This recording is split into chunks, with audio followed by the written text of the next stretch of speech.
In the book of 2 Kings 21, verses 4 through 6, speaks of one of the kings of Judah, Manasseh. It says, he built altars in the house of the Lord, of which the Lord said, in Jerusalem will I put my name.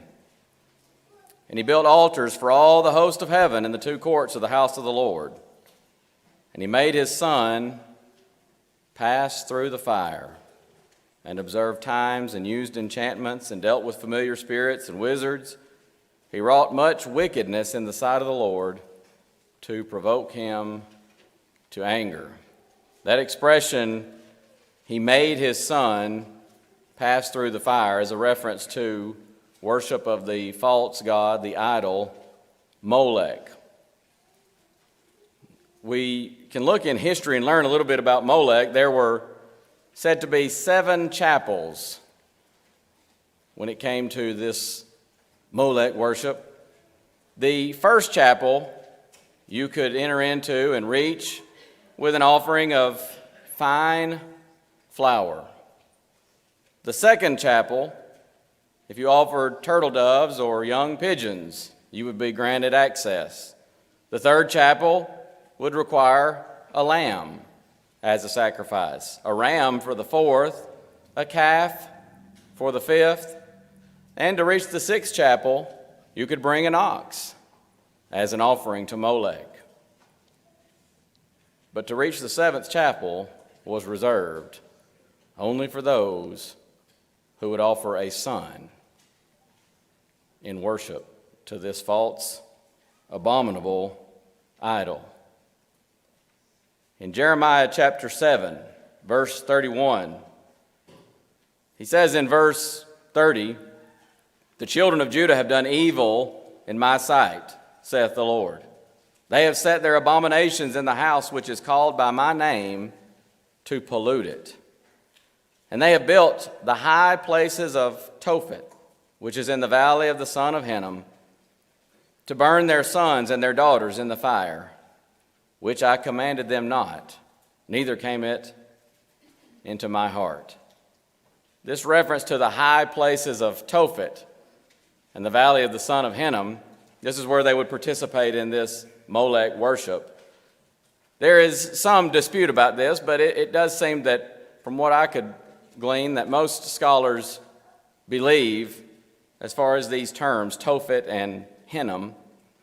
Tophet is from the root word for drum, tophim, and the statement is made that the father might not hear the cry of his child and have pity upon him and return to him. They would bang and beat on these drums to drown out the cries of a child as he's being sacrificed, so that the parents would not have pity and return and rescue or attempt to rescue the child. Hinnom, because the babe wailed, the Hebrew word, or at least derived from it, it would seem, Menahem, and the noise of his wailing went up. Those references are from James McClintock. Again, this was Manasseh's sin. He offered his son, or made his son to pass through the fire. You can see this artist rendering of the image of Molech.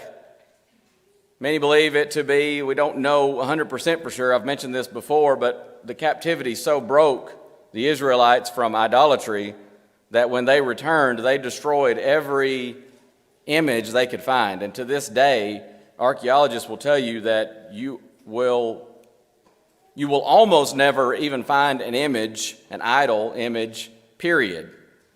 But you will never find, I think it's probably safe to say, you will never find one wholly intact.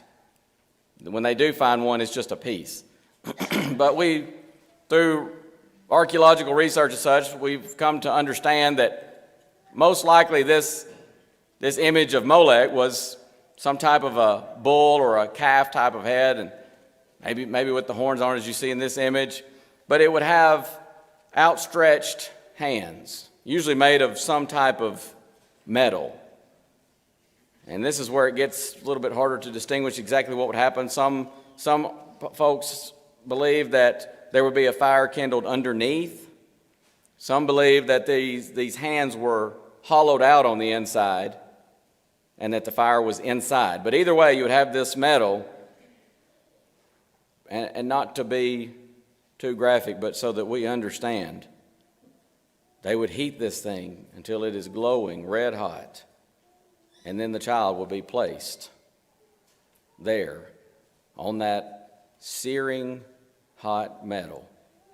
So you can imagine why they would bang on drums and make all kinds of racket to drown out the screams of this perfectly innocent child as he is killed in worship to this statue that is, in fact, nothing. Jeremiah 19:4-5, the statement is made there, because they have forsaken me and have estranged this place, talking about the temple and Jerusalem and by extension, and have burned incense in it unto other gods, whom neither they nor their fathers have known, nor the kings of Judah, and have filled this place with the blood of innocents. They have built also the high places of Baal, to burn their sons with fire for burnt offerings unto Baal, which I commanded not, nor spake it, neither came it into my mind, God says. God says, you did the unthinkable. He said, it never even entered into my mind to offer humans as a physical, fleshly sacrifice, let alone idol worship in general. We're talking this morning in our Moral Church series about this abominable thing, which is very much akin. We wince and maybe we even shudder to hear the descriptions of Molech worship, and yet in our country we have our very own Holocaust, infanticide that is legalized and given a nicer sounding name, a euphemism that is called abortion. Since 1973, January of 1973, the Supreme Court decision came out legalizing abortion. Since that time, the most recent statistic I could find was 2017. 62 million. 502,904 lives extinguished, ended, murdered in this process that is referred to as abortion. Let me give you a comparison here. All of the wars in which the United States has been involved, this would include the Revolutionary War, the War of 1812, the Mexican-American War, the American Civil War, World War I, World War II, the Korean conflict, the Vietnam conflict, Afghanistan, Iraq, and even found some figures including the War on Terror. All those put together, at least 10 different wars/conflicts. Here are your total American casualties. This number varies by maybe 100,000, depending on where you look as far as the source. But give or take, let's say 100,000. Total U.S. casualties, 1,306,485. Abortion deaths, let me remind you, 62.5 million. That is amazing. And it ought to shock us. Let me give you another comparison here. The Black Plague, over a span of about 100 years, killed as many as 75 to 200 million people. Some scholars estimate as much as 30 to 40% of the population died from the Black Plague. Lower range, 75 million, upper range, 200 million, over 100 years. Folks, abortion has been legal for less than 50. It is unbelievable to think about this process, this killing of an innocent life being legal. And yet it is. I would not stand before you in any circumstance and defend any politician as far as their personal lives and even some of the dumb things that they will sometimes do and say. But I tell you one thing that I appreciate about our previous president, Donald Trump, one of the most pro-life presidents that we've had since about going back to Ronald Reagan. And I think you could probably make a case maybe even more pro-life than Ronald Reagan. And again, I'm not defending any particular person. I certainly don't defend any political party. I'm not a Democrat. I'm not a Republican. I'm a Christian. But I tell you what, President Biden came in and with just a few swipes of the pen, so much of what was done to respect and honor the sanctity of life was just undone. And now, in many instances, you and I, as taxpayers, are back to, with no choice of our own, no option in the matter, funding this atrocity. Taxpayer money, taxpayer dollars going to take the lives of children in the womb. That's what we're talking about this morning. We're going to look at it, as you see on your handout, in three different ways. Why oppose abortion? Who is to blame for the epidemic? And, of course, finally, what should we do? What can we do about this? Why oppose abortion? This is again one of those instances where somebody might say, well, you're preaching to the choir, Chad, but I think we need to understand some things, and that's part of what we need to do about this. Getting ahead of myself to point number 3 is we need to be informed. But why oppose abortion? Well, the obvious reason is it is the taking of an innocent human life. Carson read this morning from Proverbs 6:16 through 19. One of the 7 things that God hates is hands that shed innocent blood.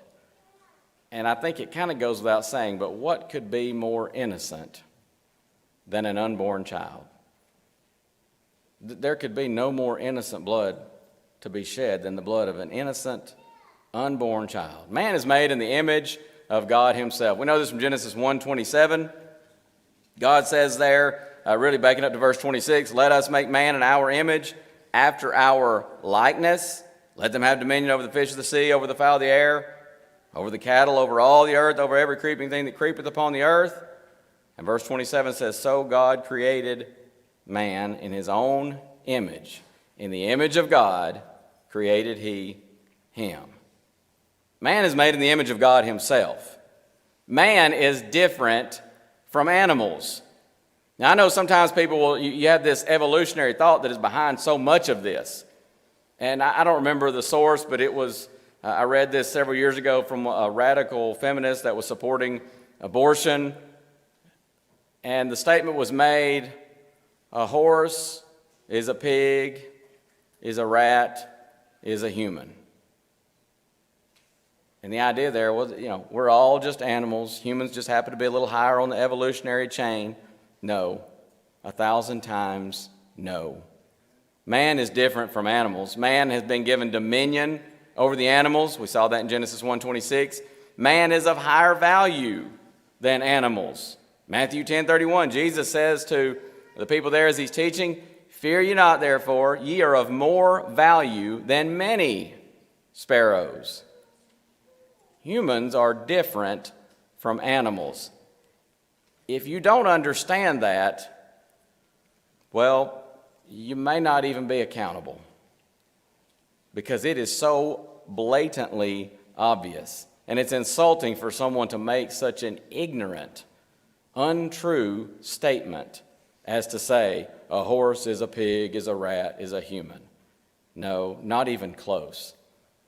We also need to understand that biblically, there is no difference between life in the womb and out. Jeremiah 1:5, you probably know the verse, maybe you've read it or studied it, where God says to Jeremiah, "Before I formed thee in the belly, I knew thee. Before thou camest forth out of the womb, I sanctified thee, set him apart. I ordained thee a prophet unto the nations."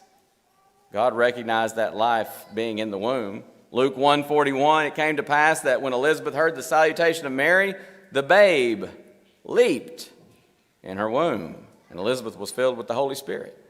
Babe there is the word brephos in the Greek.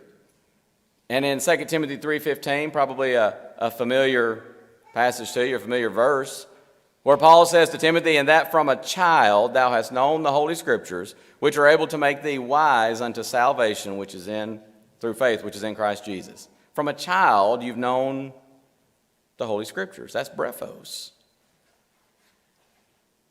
And that's a typo there on the slide. I hope I got that fixed in the handout, but it should be 1 Peter 2, verse 2. "As newborn babes desire the sincere milk of the word, that you may grow thereby." Babes, brephos. Biblically speaking, there's no difference between life in the womb or outside. Psalm 139, verses 13 through 16, was read for us this morning, but I want to remind us of those verses. "Thou hast possessed my reins," that's King James, my inward parts, in other words. "Thou hast covered me in my mother's womb."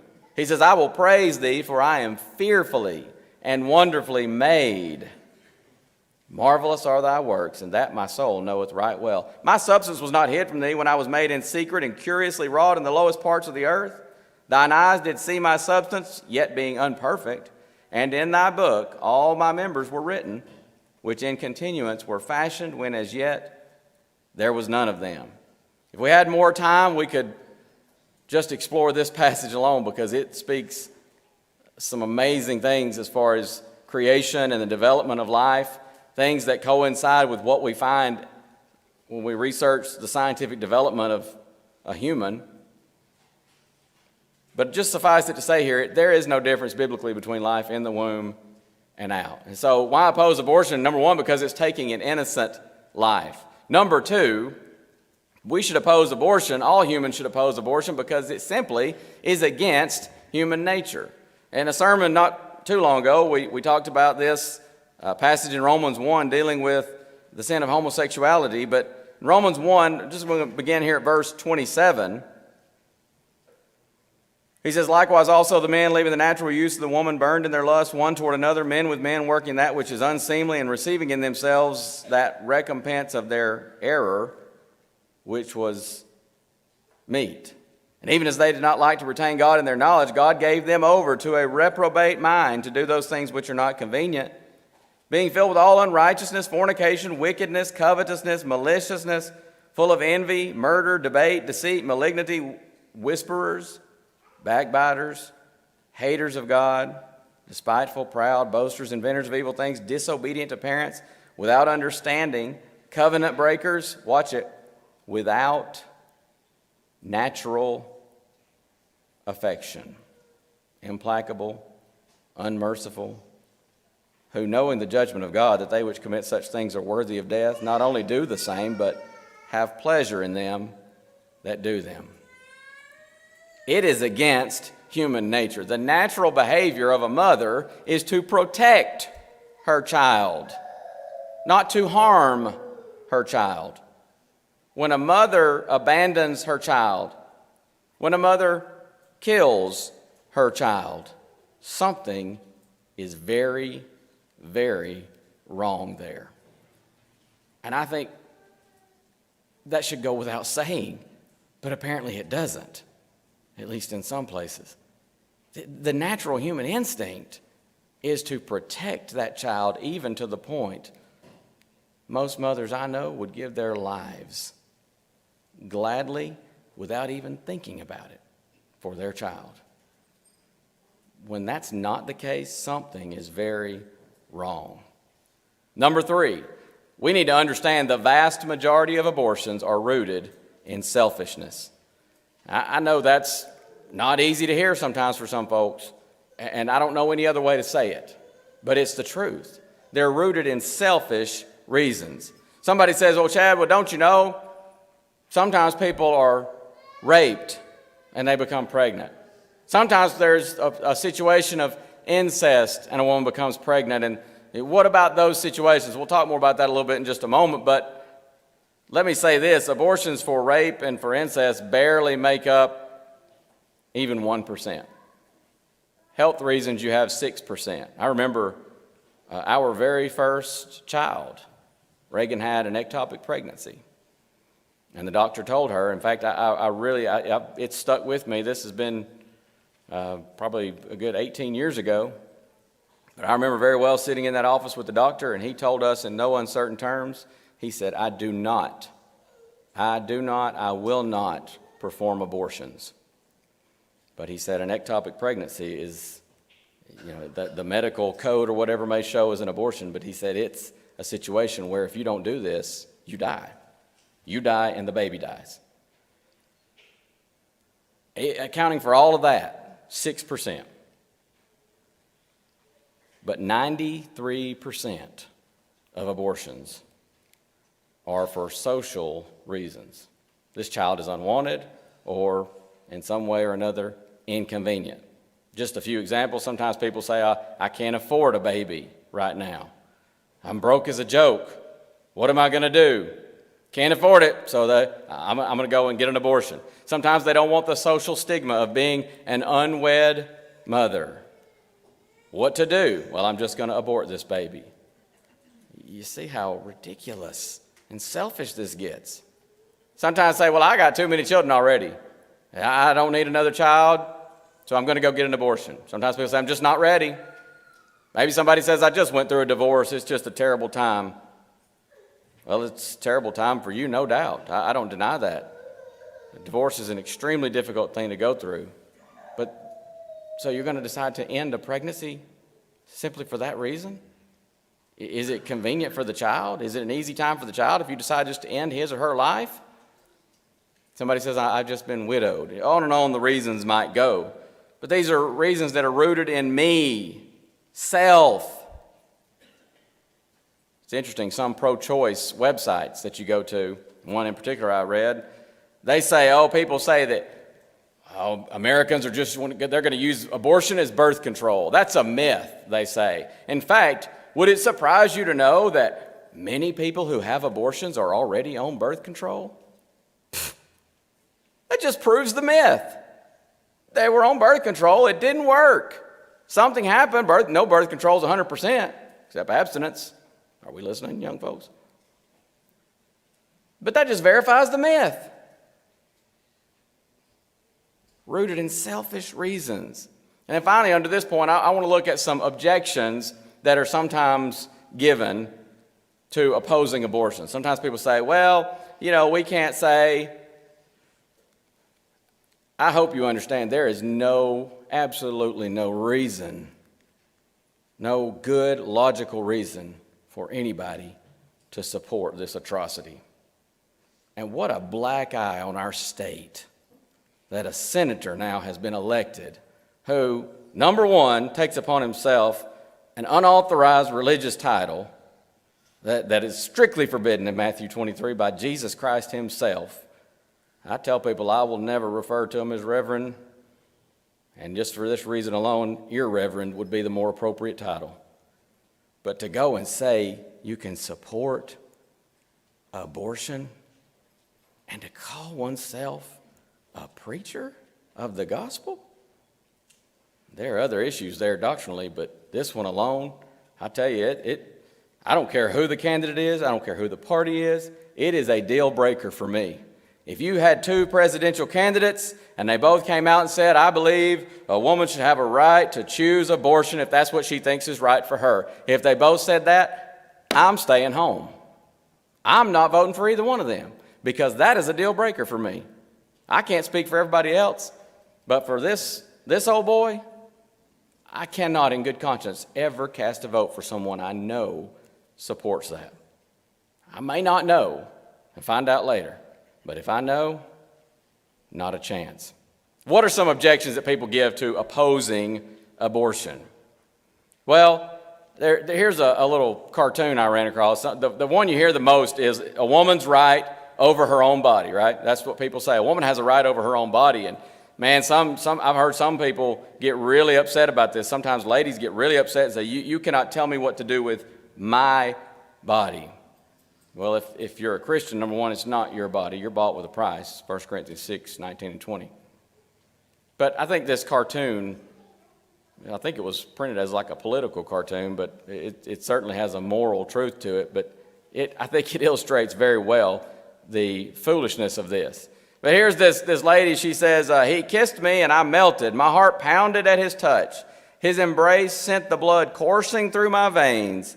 I was overcome with passion. I couldn't refuse. Now I'm pregnant and I want an abortion. After all, a woman should have control over her own body. Do you see the irony? The ridiculous contradiction there? Yes, a woman has a right over her own body. But you also have the right of free speech, at least as of now. But you know the old saying, that doesn't mean you can yell fire in a crowded theater. Does a woman have a right, or a man, or anybody else for that matter, to endanger others? Maybe it's drunk driving. Maybe it's drug addiction. Folks, I've learned this in just the past few years, not that I didn't know it before, but learning it in a very up close and personal kind of way. You have a child that is born addicted to drugs, they take that child away. The state takes that child away because you have endangered that life. Well, now hold on. Just a few minutes before, this was part of her body. If she had chosen to abort it, in fact, there are some folks, they're pushing and well, they want legislation that allows abortion right up to the moment of birth. If she had chosen just a few moments before to abort that child, she could have just killed it. And they said, that's okay. But now the child is born, tests positive for some type of illegal substance, they take the child away. A few months later, a few years later, similar situation, they take the child away.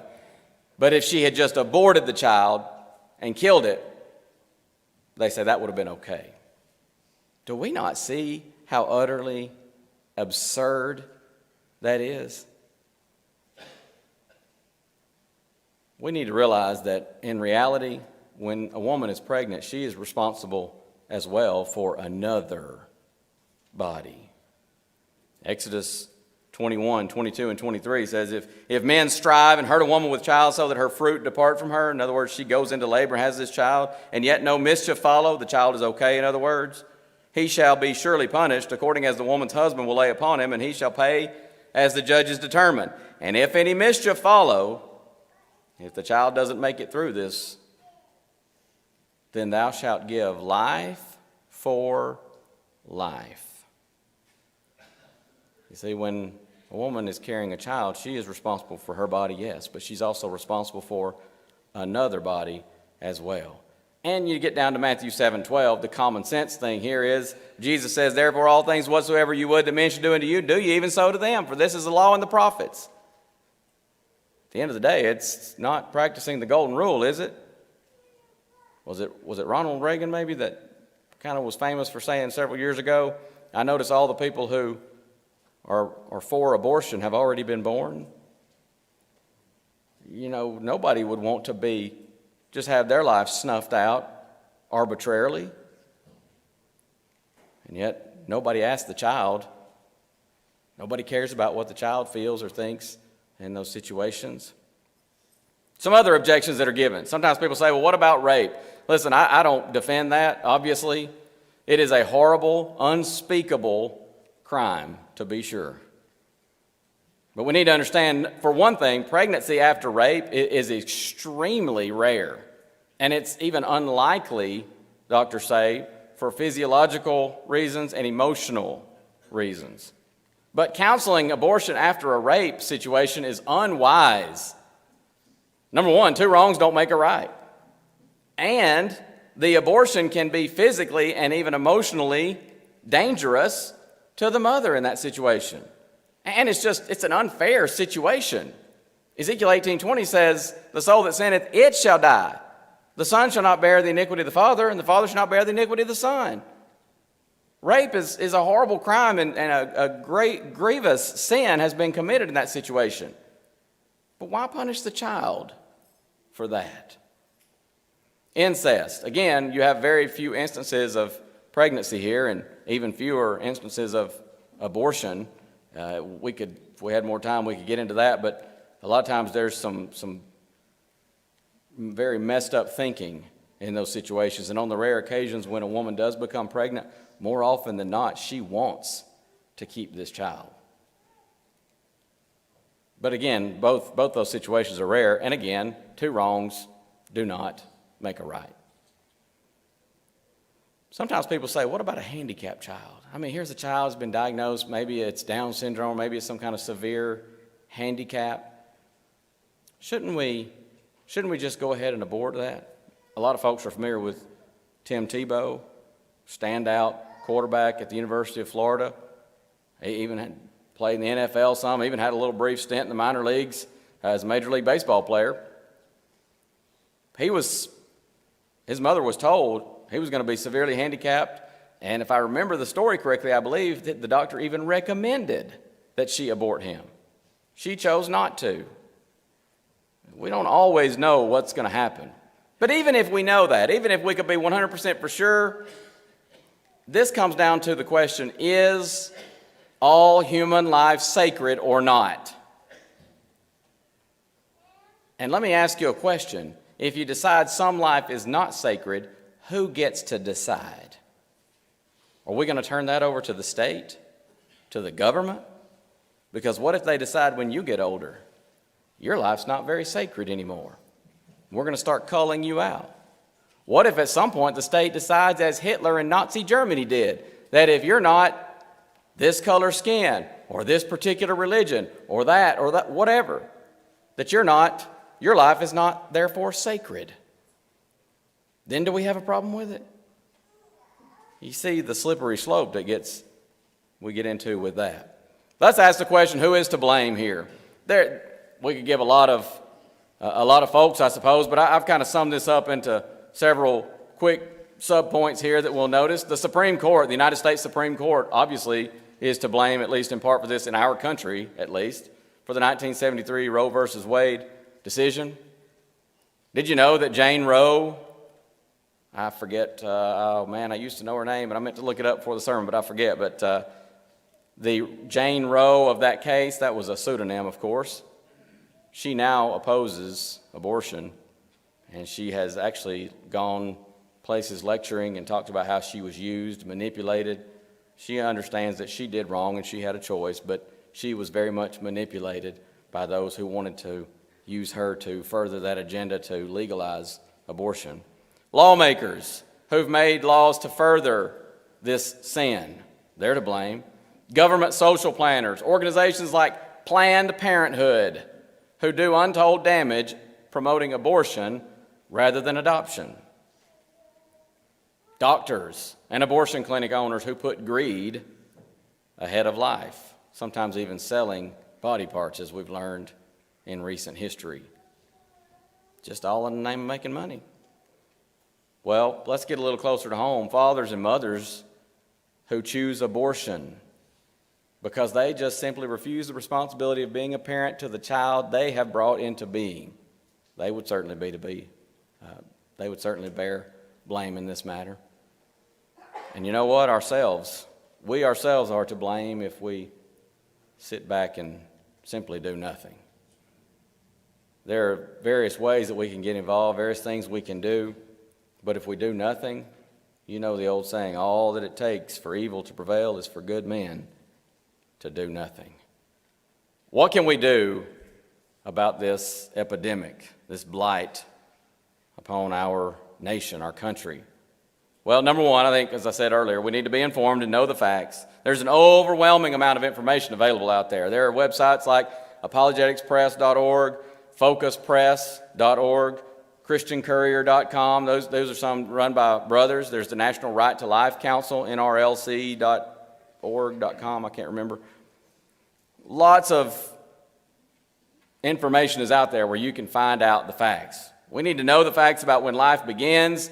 We need to know the facts about fetal development and so on. In fact, one of the things here, I'll go ahead and mention this. Number 2, work for and pray for political candidates who oppose abortion. Pray for viable candidates who will stand against abortion and stand when the time comes and not say one thing on the campaign trail and then get into office and waffle on that and say, well, I think there are things we need to think about here, or the infamous statement, well, that's above my pay grade.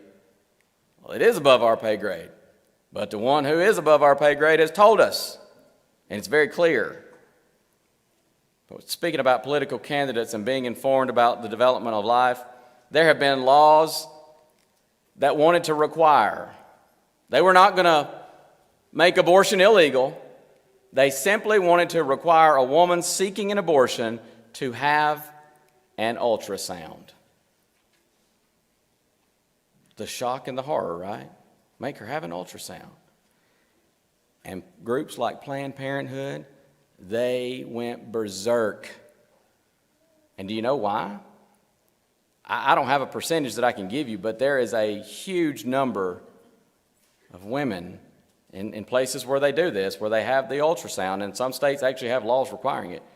They would view that ultrasound, and doctors have told stories, nurses and technicians in the room with them have told stories how they look at it and they go,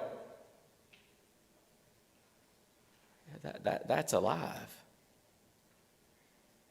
And they see this is not a blob of tissue. This is not just a fetus. This is a child. And mass numbers would say, I'm not going through with this. Well, that hits an organization like Planned Parenthood in the pocketbook. So they're not going to have that. And they go to work lobbying to oppose such laws. And it's unthinkable.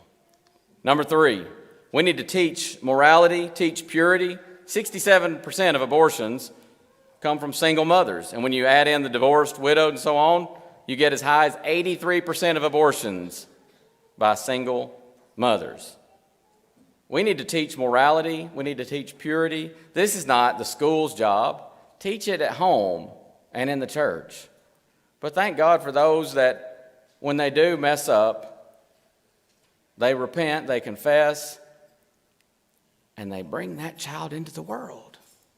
They don't just decide, I'm going to do my best to try to cover it up or end this life with an abortion, adding sin on top of sin. And then we need to get out and vote. And we need to remember God is everywhere, even in the voting booth. Don't put your pocketbook over principles. Don't put Social Security over the sanctity of life. And let me add one here. What do we got? 1, 2, 3, 4 there. Let me add a 5th one for members of the body of Christ. I think, and I know it's not something everybody can do, but I've seen a lot of Christians doing so, and I seem to see more and more, and I'm thankful for that. One of the things I read recently was, it might have been on a Facebook comment thread or something, but one person said very in a very snide kind of way, insultingly said, people who are pro-life, they're not pro-life, they're just anti-abortion. And the point that was being made by that is, what are you doing? You think this is so bad? Are you doing anything for children that are brought into this world? Maybe they're born of rape and mom says, I can't handle emotionally to keep this child, so she's going to give it up for adoption. Maybe here's a very young mother, and she decides, I can't handle this responsibility right now for whatever reason. Maybe she doesn't have the support around her, and whether that's the right or wrong decision, she gives that child up for adoption. Or maybe in some situations, the child is taken by the state. I encourage you to consider getting involved in foster care. Maybe even looking at adoption. Oh, the good that could be done by God's people if we took an innocent child into our homes and we try to teach them and bring them up in the Lord. Nobody has more influence over a young child than parents, except maybe when they get older and get married, their spouse. I'm seeing more and more brethren doing this, and I'm thankful for that because I think it's a way to make a real difference in this world, one soul at a time. There's even a young man that goes to, or used to go to Bible camp with us, a very good friend of Tate Williams, used to go to all the preacher camps with him, and he messaged me, I don't know, it's been a few weeks ago. He was so excited. They were signing up to get into foster care, and they had their first placement, and bless his heart, I mean, just brave souls. They are, I don't know, what, Reagan, mid-20s? They took on a teenager. And that's not always easy. But they've worked with this young lady, and he was so excited a few weeks ago. He sent me a message on Facebook, and he said she's obeyed the gospel. Her and her boyfriend together were baptized into Christ tonight. He was so excited about that. We can make a difference. I know not everybody's able to do that. Sometimes people say, I could never do that. Yeah, you can. There are other circumstances, but sometimes people think, I just don't think I could do that, and if they had to leave or something like that. We're focused on helping those who are most innocent and get outside of ourselves and say, I'm going to do this, even if I may get hurt in that process. But I'm going to try to make a difference. And take away this argument, which is not true anyways, but there is, I think, in some cases some truth to it. Take away this argument, you're not against, you're not pro-life, you're just against abortion. God's people, we must stand with courage and conviction, but also with compassion. God doesn't call us to conformity, He calls us to conviction. I know a lot of what we said is not talking about becoming a Christian or something, but I tell you, it would be rather hypocritical for me to sit here and talk about the sin of abortion and how that so many lawmakers and even parents, would-be parents, have innocent blood on their hands. It would be rather hypocritical to talk about that if I have innocent blood on my hands, and if I'm not a child of God, I have innocent blood on my hands. I would never hurt an innocent human being, and yet all have sinned and come short of the glory of God, Romans 3:23. You see, if we're not in Christ and we're accountable human beings, we have innocent blood on our hands, the blood of the sinless Son of God. But the good news is, whether we're talking about abortion, someone maybe who's had an abortion, someone who has supported abortion, or whether we're talking about having the innocent blood of the Son of God on your hands, as we sang before the sermon, His grace reaches me. And if you come to Him in penitent faith, give your life over to Him, confess Him as Lord, and you're baptized into Christ, you're raised up to walk in newness of life. Sins are washed away. You're a new creature, 2 Corinthians 5:17. As a child of God, even when we wander away, sometimes even turn our backs on the Lord and do things that might be similar to, as God says in Jeremiah 7:31, never even came into my mind. But His grace reaches me. So as we close out our thoughts this morning, let's make sure we don't go forth from here with the innocent blood of the Son of God on our hands. If in any way you're not where you need to be spiritually, take care of that. The question is, what shall it be? If we can help you in giving an answer to the Lord that says, I'm going to follow you faithfully. If we can help you with that, come on, we stand and sing to encourage you.